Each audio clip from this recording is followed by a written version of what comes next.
imbere y'Imana mushobora byose, imbere y'umukuru w'igihugu, imbere y'inama nshingamateka n'inama nkenguzamateka, jewe Lieutenant General de Police Gervais Ndirakobuca, Umushikiranganji wa mbere, ndarahiye ko ntazotirigana ku masezerano y'ubumwe bw'abarundi, kwibwirizwa shingiro rya Republika y'u Burundi n'ayandi mabwirizwa, kandi ndiyemeje ko nzoharanira ntiziganya ineza y'u Burundi n'abarundi, nkubahiriza ubumwe bw'abarundi, amahoro n'ubutungane kuri bose,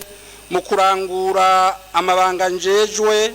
Ndiyemeje kurwanya ibyiyumviro n'ingendo z'ihonyabwoko no gukumirana, guharanira no guteza imbere agateka kazina muntu n'akabene gihugu bose.